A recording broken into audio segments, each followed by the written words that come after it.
Monster aneh ini memiliki kebiasaan menutup pintu dengan santai. Tapi ia malah terkunci di dalam bersama saya. Ia terus meraba-raba di dalam kamar saya. Dengan setengah kepala yang terpotong. Pasti ia tidak bisa melihat. Apakah ini berarti saya bisa membunuhnya? Saya dengan diam-diam mengambil tongkat. Berencana untuk menyerangnya dari belakang. Namun tepat saat itu, ponsel di atas tempat tidur terisi penuh. Monster itu segera menoleh ke arah ponsel. Tangan menyapu ke arah ponsel. Kemudian meledak menjadi banyak duri tajam. Lalu perlahan-lahan menarik kembali. Saya terkejut melihat pemandangan ini. Mungkin saya harus menyerah saja. Saya membuka pintu kamar mandi dengan hati-hati. Kemudian diam-diam masuk ke dalam. Menciptakan keseimbangan yang halus antara saya dan monster itu. Entah sudah berapa lama waktu berlalu. Mungkin sudah gelap. Saat monster itu masuk, ia menutup pintu dengan cepat. Sejak itu saya belum mendengar suara pintu dibuka. Ia pasti masih ada di luar. Sudah terlalu lama saya belum makan. Perut saya sangat lapar. Saya perlahan-lahan membuka keran dan minum sedikit air. Tapi air sedikit ini hampir merenggut nyawa saya. Entah sudah berapa lama. Tiba-tiba saya merasa ingin buang air kecil. Saya berusaha keras untuk tidak membuat suara. Tapi kamar ini sangat gelap. Kepala saya juga pusing. Tanpa sadar, air menyiprat kemana-mana. Otakku seketika menjadi kosong. Saya sudah pasti mati. Dari luar pintu terdengar suara rendah dari monster itu. Ternyata ada di sini. Kemudian lengan itu menembus pintu besi dan menancap ke dinding. Ratusan cabang seperti tanaman merambat meledak di samping saya. Saya sangat ketakutan. Tidak berani bergerak. Untungnya, itu tidak menyentuh saya. Kemudian perlahan-lahan menarik kembali. Tidak, monster itu mulai berbicara pada dirinya sendiri. Bukankah begitu? Lalu saya mendengar suara gagang pintu dibuka. Apakah akhirnya ia pergi? Dengan keberanian saya membuka pintu. Mengambil beberapa kantong mie instan dan segera berlari kembali. Setelah makan kenyang, saya mencari informasi tentang monster itu di internet. Sekarang sebagian besar tempat di negara ini sudah jatuh sepenuhnya. Hanya sebagian kecil daerah yang masih bisa mengakses internet. Dan gejala infeksi awal, yaitu sering mimisan disertai dengan halusinasi berat. Makhluk itu akan menghasilkan kesadaran mandiri di dalam tubuh. Lalu menguasai tubuh manusia dan berubah menjadi monster. Dengan kata lain, apakah saya akan segera berubah menjadi makhluk itu? Namun, saya sudah memutuskan untuk bunuh diri setelah 19 hari. Mutasi bagi saya hanyalah perubahan bentuk menuju kematian. Tapi tiba-tiba jendela diketuk. Apa itu? Ini lantai 14. Saya ragu dan membuka tirai. Sebuah bola mata raksasa sedang menatap tajam ke arah saya. Saya membuka tirai dan saling menatap dengannya. Sepertinya tidak ada suasana mengintip lagi. Makhluk itu perlahan mundur. Tapi, ini lantai 14. Saya menarik tirai rapat-rapat dan mengabaikan makhluk itu. Sekarang makanan di kulkas sudah semakin sedikit. Dan saya juga sudah menunjukkan tanda-tanda mutasi. Entah dibunuh oleh monster, atau menjadi salah satu dari makhluk itu. Pagi datang dan bahkan jaringan internet terputus. Saya terbaring di lantai menatap langit-langit dengan bosan. Tiba-tiba terdengar suara aneh dari luar jendela. Diiringi dengan suara tangisan seorang gadis. Saya diam-diam membuka jendela dan melihat ke bawah. Ternyata masih ada yang selamat di bawah. Saat itu ia sedang menggantungkan dirinya dengan selembar selimut. Namun monster dengan bola mata besar itu sudah menatapnya. Saya buru-buru berteriak. Hati-hati dengan yang di bawah. Tapi hanya dalam sekejap, bola mata raksasa itu memanjang berkali-kali lipat. Menempel erat pada pria itu. Pria itu kaget dan berusaha keras menghindari monster. Namun selimutnya yang rapuh tak kuat menahan beban. Dengan suara robekan, pria itu jatuh kehilangan keseimbangan. Saya tidak tahan melihat pemandangan mengerikan itu. Terpaku di tempat tidur. Gemetaran. Namun monster itu tidak berhenti begitu saja. Ia berbalik dan menatap dua gadis di bawah. Bola mata raksasa itu perlahan masuk ke dalam kamar.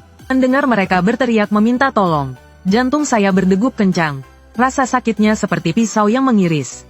Sial, saya harus menyelamatkan mereka. Saya mencabut monitor dan menghantamkan keras-keras ke bola mata itu. Makhluk itu merasa sakit dan menatap saya. Ayo, kamu penguntit kotoran. Makhluk itu mendengar ejekan saya. Pembuluh darahnya langsung muncul. Ia mengumpulkan tenaga dan siap melompat ke atas. Saya memanfaatkan kesempatan, melompat dari tempat tidur dan menggenggam tongkat. Saat makhluk itu menghancurkan kaca, saya berbalik dan memberi serangan balik. Namun makhluk itu dengan mudah menghindarinya. Kemudian tubuhnya yang panjang melilit leher saya seperti ular. Saya semakin berusaha melawan, namun makin terjerat erat. Napasku semakin sulit. Darah ke otak mulai tidak mengalir.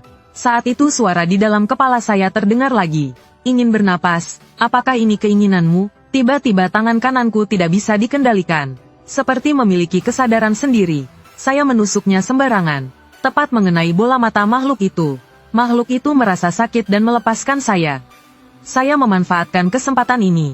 Kedua tangan saya mengerahkan segala kekuatan. Saya menancapkan bola mata itu ke tempat tidur dengan keras. Makhluk itu bergetar beberapa kali dan perlahan-lahan menjadi diam. Apa saya berhasil membunuhnya? Tapi saat baru duduk dan belum sempat menarik napas, bola mata itu tiba-tiba terbuka lagi. Lalu bola mata itu mulai mengembang. Kemudian mulutnya perlahan terbuka. Di sekitarnya tumbuh banyak duri tajam. Makhluk itu membuka mulut besar penuh gigi tajam dan berkata kepada saya, "Sangat sakit, ya, sampah kecil." Tadi saya memuji makhluk ini sangat sopan, tapi sekarang dia malah menyebut saya sampah kecil. Kemudian dia mengeluarkan banyak duri tajam dan menyerang saya. Saya menutup mata rapat-rapat, menunggu kematian datang. Tiba-tiba terdengar suara keras dari luar jendela. Pembuluh darah makhluk itu terputus begitu saja, tanpa aliran darah. Bola mata itu dengan cepat mengering. Tidak bergerak lagi. Saya membuka jendela untuk melihat apa yang terjadi. Di luar, saya melihat seorang pria tua sedang memegang sebuah alat mirip senapan dan melihat saya. Kemudian dia mengeluarkan papan tulis dan bertanya apakah saya terluka. Saya menggelengkan kepala. Dia menulis bahwa suara gaduh tadi sangat keras. Mungkin sudah menarik perhatian monster lain. Sementara itu, monster yang kehilangan separuh kepalanya sudah mulai naik ke atas. Pria tua itu berkata bahwa monster itu belum mati. Peralatan ini tidak bisa membunuhnya. Saya melihat ke bawah. Penjajah aneh itu dengan gila memutuskan pembuluh darah.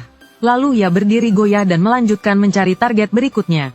Untuk mencari target berikutnya, sekilas pandangan saya ke lantai 12. Gadis kecil itu menangis sangat sedih. Hati saya terasa sakit, dan pria tua itu menatap saya dengan wajah penuh tekad. Ingin menyelamatkan anak-anak itu, kalau begitu datanglah ke sini. Pria tua itu bilang selama ponsel masih dalam keadaan terhubung. Jika monster mendekat, suara bising akan muncul. Ini bisa dijadikan sebagai alat deteksi monster sederhana. Saya membungkus pisau buah di tongkat dan membuat senjata sederhana. Semua persiapan selesai. Saya pasang earphone dan menelepon. Dengan hati yang tegas, saya mendorong pintu. Koridor sepi. Dinding penuh dengan noda darah yang mencatat apa yang terjadi di sini. Saya gemetar saat tiba di rumah pria tua itu. Tidak tahu apa yang telah dia alami. Pria gemuk itu kehilangan satu kakinya. Setelah sedikit perkenalan, saya bertanya bagaimana cara menyelamatkan anak-anak itu. Pria gemuk itu menunjuk ke kaki pendeknya dan berkata, "Apa yang bisa saya lakukan? Tentu saja kamu yang pergi sendiri. Tapi sebelumnya, saya bisa memperkuat benda yang ada di tanganmu itu." Pria tua itu sibuk di meja kerja selama beberapa waktu. Seperti Iron Man di dunia kiamat. Dia bertanya apakah saya pernah melihat makhluk yang kehilangan setengah kepala itu. Entah siapa yang melakukannya. Tapi mereka kehilangan setengah kepala dan masih bisa bergerak. Senjata biasa tentu tidak efektif. Tapi ini berbeda. Dia mengeluarkan inverter yang terhubung dengan baterai dari tasnya. Setelah menekan tombol, pisau itu akan mengeluarkan arus listrik yang sangat kuat. Sebelum saya pergi, dia mengingatkan saya, meskipun senjata ini sangat kuat, itu masih jauh dari cukup untuk membunuh monster. Ingat, jika kamu melihat monster, segera lari. Tidak. Dari awal, jangan biarkan mereka menemukanmu. Saya mengenakan earphone dan kembali ke koridor. Lift sudah tidak bisa digunakan. Sepertinya saya harus naik tangga. Tapi tadi suara bising begitu keras. Kenapa monster buta itu belum muncul juga? Tiba-tiba suara bising tajam terdengar di earphone saya. Dia sudah datang.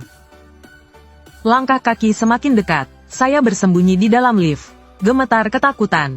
Melihat monster baru saja melewati pintu. Tapi tiba-tiba berhenti. Ia terus menggumamkan. Tidak terlihat. Saya berusaha untuk tetap tenang. Namun detak jantung semakin cepat. Napas semakin berat. Tiba-tiba, menemukanmu. Monster ini kehilangan setengah kepala dan hanya bisa mencari mangsa melalui suara. Namun dengan suara tulang yang retak, ia mulai berevolusi. Salah satu telinganya membesar berkali-kali lipat. Saya bersembunyi di dalam lift. Menahan napas dan gemetar. Akhirnya ia perlahan melewati sini. Saya menghela napas panjang, namun tiba-tiba, menemukanmu. Kepala yang cacat itu langsung mendekat. Saya secara insting menekan pisau ke dada monster itu. Lalu dengan gemetar, saya menekan tombolnya. Arus listrik yang kuat segera mengalir ke seluruh tubuh monster. Monster itu terpelanting ke belakang karena kesakitan. Saya memanfaatkan kesempatan untuk lari keluar dari lift. Berencana untuk berlari ke tangga. Namun setiap langkah saya semakin mengekspos posisi saya. Monster itu mengikuti suara dan melemparkan lengannya. Seperti sebuah akar yang terus memanjang. Menuju leher saya. Pada saat kritis, saya melompat ke tikungan. Berhasil menghindari serangan mematikan itu. Dengan suara keras, lengan monster itu menusuk tembok. Belum sempat saya bangkit. Serangan kedua monster itu datang. Lengan itu bercabang menjadi banyak cabang. Menusuk seluruh koridor. Saya memanfaatkan waktu ketika tangannya terjebak. Dengan diam-diam berlari ke tikungan koridor. Monster itu tampaknya bingung mengapa saya tidak tertangkap. Dengan hati-hati, saya mengambil botol kaca yang sudah disiapkan. Saya melemparkannya keras-keras ke arah monster. Telinganya langsung tertarik oleh suara itu. Tangan lainnya juga terulur ke arah suara tersebut. Saya menggunakan kesempatan itu untuk berlari ke belakangnya. Dengan pisau yang mengalirkan listrik, saya menusukkannya ke otaknya. Monster itu meliupkan tubuhnya dengan keras dan menghantam saya. Namun tidak lama, disertai bau daging yang terbakar. Monster itu berhenti bergerak, tapi saya tahu, luka ini tidak akan membunuhnya. Biarkan dia tidur sebentar di sini. Lalu saya berbalik dan berjalan ke tangga. Anak-anak di lantai 12 masih menunggu saya. Koridor itu gelap gulita. Saya mengeluarkan ponsel untuk sedikit menerangi jalan. Tempat ini sangat sunyi. Bahkan bisa terdengar detak jantung yang keras.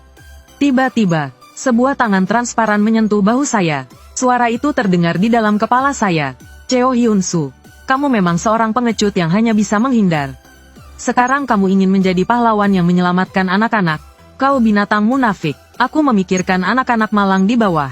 Menggertakkan gigi dengan keras, remang dan mendengus pelan. Diam, jangan coba mengendalikan aku. Pria gila kebugaran ini secara paksa telah mengubah dirinya menjadi monster. Setiap langkahnya membuat lantai bergetar sedikit.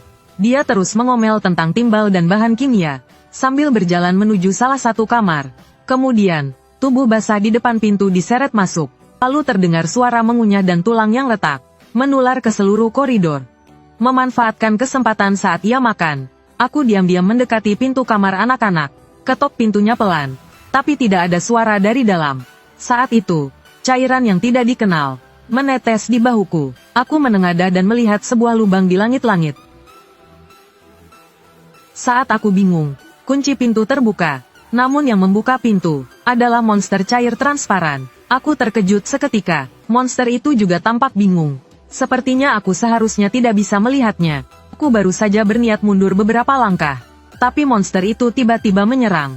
Sebuah tinju cair langsung membungkus kepalaku rata-rat. Tubuhku perlahan terangkat dari lantai. Rasa sesak di dada mulai muncul. Akhirnya, saat aku hampir kehabisan napas, monster itu dengan keras melemparkan aku ke sudut tembok. Aku cepat bangkit dan mengambil senjata. Namun monster itu tidak berbalik. Sebaliknya, kedua matanya muncul dari dalam tubuhnya. Aku menekan tombol dan mengarahkan ujung pisau ke arahnya. Dengan suara keras aku bertanya, "Di mana anak-anak rumah ini?" Tapi monster itu tidak menjawab pertanyaanku. Sepertinya dia tahu betapa berbahayanya senjataku. Tubuhnya memanjang dan bergerak, melewati celah dan menuju ke lantai atas. Apakah ia melarikan diri? Saat itu, pintu kamar mandi perlahan terbuka. Ternyata dua anak itu bersembunyi di dalam sini. Aku menenangkan mereka. Ayah kalian tidak bisa kembali. Tapi kakak akan melindungi kalian. Kita akan pergi ke rumah paman di atas. Ikuti aku dan jangan bersuara sama sekali. Setelah itu, aku memakai headset dan membawa anak-anak kembali ke tangga. Di koridor yang gelap gulita, suara itu muncul lagi. Darah hidung tiba-tiba keluar deras. Mata juga berubah menjadi merah darah. Saya mengerahkan seluruh tenaga saya dan berteriak agar anak-anak menjauh dari saya. Pandangan saya mulai tertutup oleh kabut darah yang semakin tebal. Benda itu perlahan muncul di depan mata saya. Xiangxiu, akhirnya saya tahu apa keinginanmu. Apakah kamu ingin memiliki sebuah rumah yang manis? Saya menggigit rapat-rapat gigi saya, berusaha keras menahan godaan makhluk itu. Sial, saya hampir menjadi monster. Namun, tepat ketika saya baru saja bangkit, terdengar suara keras dari luar pintu. Diikuti dengan suara langkah kaki yang berat.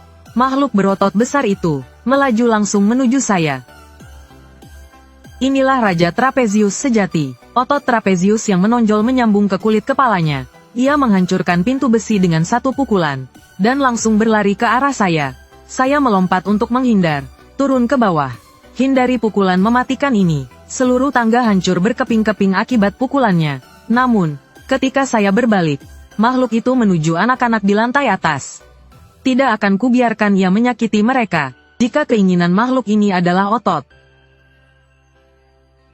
Saya tersenyum sedikit dan mengejeknya. Kamu ini hantu kurus kering.